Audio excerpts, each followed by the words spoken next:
You know, I had never really heard of or had read anything about Johnny Dollar, the radio drama. And you mentioned, Barking Guy, that Bob Bailey's birthday, he was born on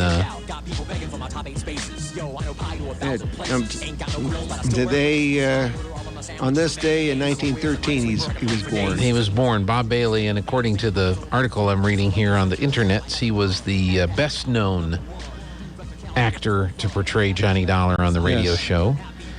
Charles Russell, Edmund O'Brien, and John Lund also played the character, but Bob Bailey was the best known. But I love it was a 12-year run. There were 809 episodes, 2 not-for-broadcast auditions, and more than 710 of those still exist today. You can still find the recordings of the Johnny Dollar radio drama. The transcribed adventures of the man with the action-packed expense account. And it just, to me, just doesn't, I mean, it sounds funny today. But back then, I guess they were trying to come up with a character that people would want to listen to. Did you ever hear the show in its original? I don't know. You're probably not old enough.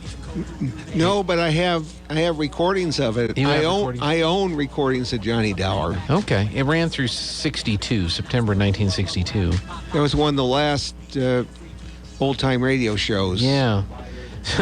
The format best remembered was instituted by writer-director Jack Johnstone. Each case usually started with a phone call from an insurance adjuster calling on Johnny to investigate an unusual claim, a suspicious death, an attempted fraud, a missing person, or other mysterious circumstance. Each story required Johnny to travel to some distant locale, usually within the United States, but sometimes across the ocean, where he was almost always threatened with personal danger.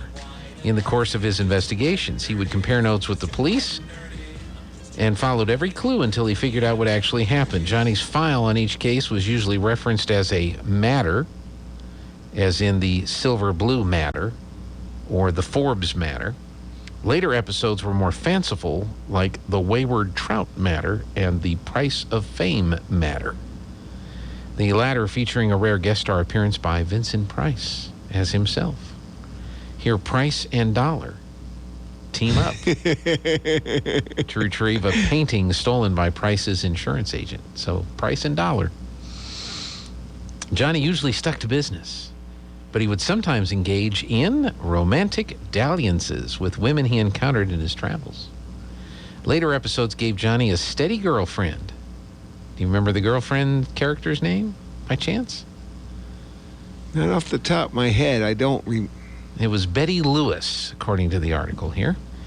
And Johnny's precious recreational time was usually spent fishing. Yeah, you knew it. You're a fan. It was not uncommon for Johnny's clients to exploit his favorite pastime in convincing him to take on a job near good fishing locations.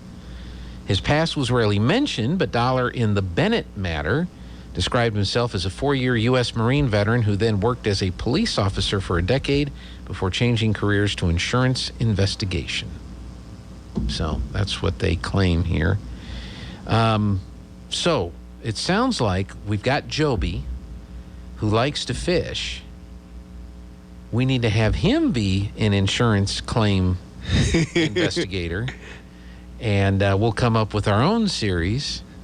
Yours truly, Joby Hodling. Or do we change him to Joby Dollar? Yours truly, Joby Dollar. And we'll get Joby on every week, and he can talk fishing. And he says, you know, I was out fishing when my phone rang, and I had to fly to Alabama to investigate the strange death of a souvenir hunter. We'll keep writing the story. We'll have the first 5 or 6 episodes ready to go here by the time we're done with the show. Joby Dollar.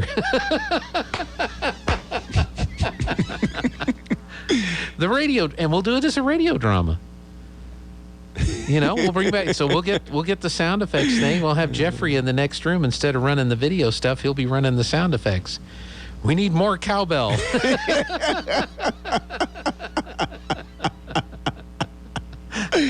All right. Barking Guy is here, and it's also Kith and Kin hour, so hopefully here in just a few minutes. My coffee cup is empty.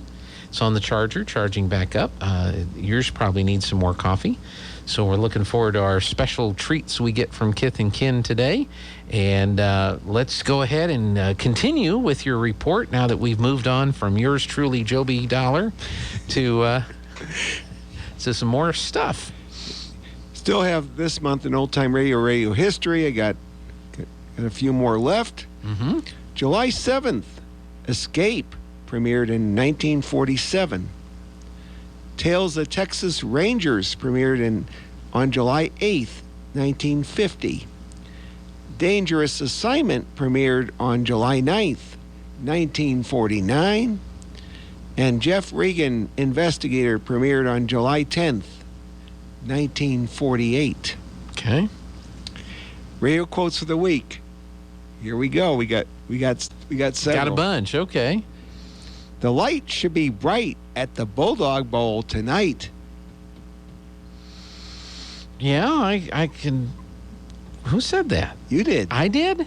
Okay. Did. All right. Well, by the way, I did get a note. 20th Grand is finally closed. Okay. So if you're headed to the 20th and Grand intersection, you've been warned. We've been talking about it for a week. All the barricades were sitting there. The detour signs were put up. Detour signs were all put up. They moved all the barricades in place and closed down the intersection this morning. So 20th and Grand is closed. Okay, you may continue. Yep, that quote was about graduation, the recent bulb replacement, and cleaning at Bulldog Bowl. Well, and they were. Yep. Question: why are there no knock-knock jokes about America? Answer: because freedom always rings. That had to be Aaron. Well, it was Mel Mendoza. Okay, that's it's awesome, and it's true. Yep. Yep. From LPL Financial. Mm-hmm. This administration doesn't make any sense. Hugh Hewitt about Biden. Well, that's true. If we eliminated everything made in China, Hobby Lobby would be closed. Aaron say that? Linda Stevens. Yep, she's right. Stand up for your children because nobody else will. That's true. Ryan Petty said that. He was a guest on Armed American Radio. Okay. All right. He's right. There is no political answer to stopping evil. That's true. Who said that? Mark Walter. Armed American Radio. Armed American Radio. That's right. Your talking points are not matching reality. Joe Biden. No. Yvette Harrell said that about Janet Yellen. Yeah, well, and Janet Yellen still has a job. That's the thing I don't understand. Uh-huh. The only six my constituents are concerned about is $6 gas. Yvette Harrell. Yep. Okay. About the January 6th hearings. Yep. Just quit being pigs. Did I say that? No. Linda Stevens? Yep. Okay. She said that. Yeah. And she rants on about how filthy this town is. Mm-hmm. Well, she could have gone to code enforcement thousands of times, but she doesn't. Why? Because she wants us to use her programs. That's right. Such as the traveling dumpsters, the e-waste that's coming up, which I'm going to talk about. Yep. Which I'm going to talk about momentarily. We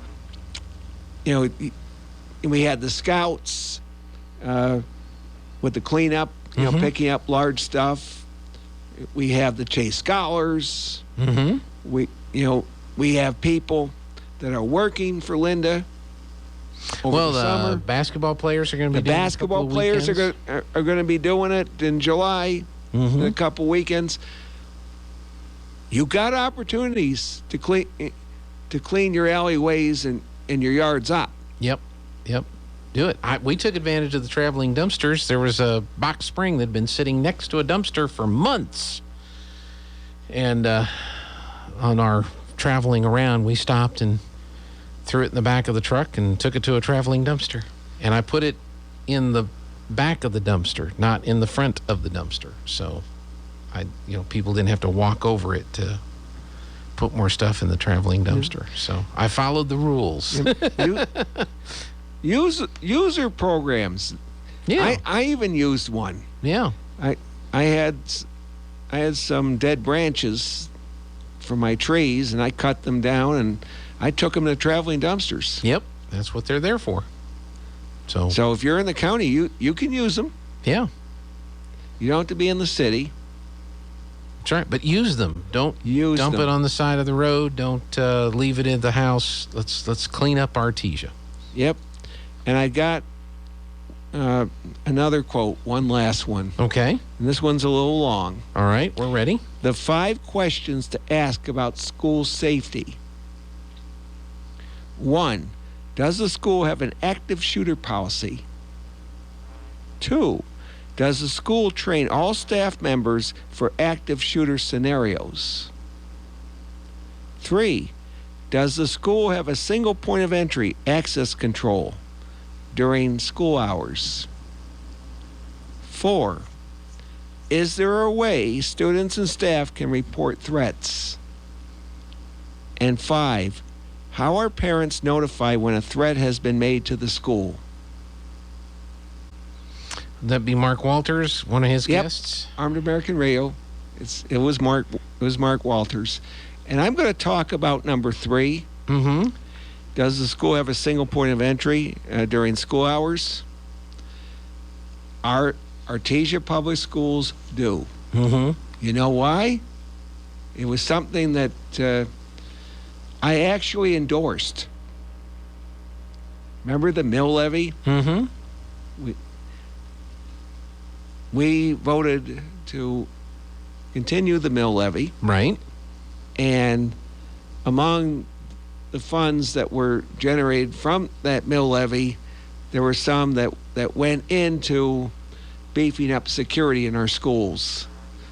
So if you vote for the mill levy, there you go. Well, and any good parent or good taxpayer would want to confirm that the money is being used for that purpose, which we know that it is. But if you have any questions about that, there is a school safety presentation for parents and the community today. And it's at the school board meeting. It's at approximately 7 o'clock. Thank you. Is when that meeting, the school board meeting starts at 6. And then that public school safety meeting presentation will take place at around 7 o'clock. Be a great time to find out if those 5 questions are answered and discussed. All right, Barking Guy, we need a break for just a moment and take a look at what we got in this box right here that we got from Kith and Kin. Can you smell that? Oh, breakfast is here. This looks wonderful. The coffee is wonderful. All right, what we have... What do I do with my phone? Yep, it's behind it. I got to take a picture of this, Barking Guy. So what we have here... No, I'm just kidding. I was about to quote Cool Hand Luke. All right, we've got sourdough ham and cheddar. Wheat, bacon, and Havarti. Havarti. I cannot say that right. Havarti? Yeah, Havarti. Oh, okay. And cream Havarti. That's, that was a cheese that... I'm not arguing with you. I believe you. I grew up with that cheese. Yeah, okay. My parents used to go to the Eastern Market in Detroit and pick up all this stuff. Okay. Hoagie, turkey, and jack. Mm-hmm. And then we have an everything bagel with bacon and American. I gotta have a half of that one. I'm gonna steal a half of that one with the bacon on there. So that's what we have from Kith and Kin today, and these are truly gourmet breakfast sandwiches that and they're shareables. So you're obviously going to you should share these with somebody. I mean, you could obviously eat one all by yourself, but you should share these with somebody. And of course, we've got some fresh coffee from Kith and Kin. So if you really want to impress someone, take them to breakfast at Kith and Kin. Or if you just want to impress yourself, if you want some really good bacon, the bacon at Kith and Kin is just like out of this world. It is awesome bacon at Kith and Kin. All right, we're going to take a quick break. More with the Barking Guy. Don't go away. You've changed thousands of diapers, cut off hundreds of crusts, played hours of peekaboo, and ducked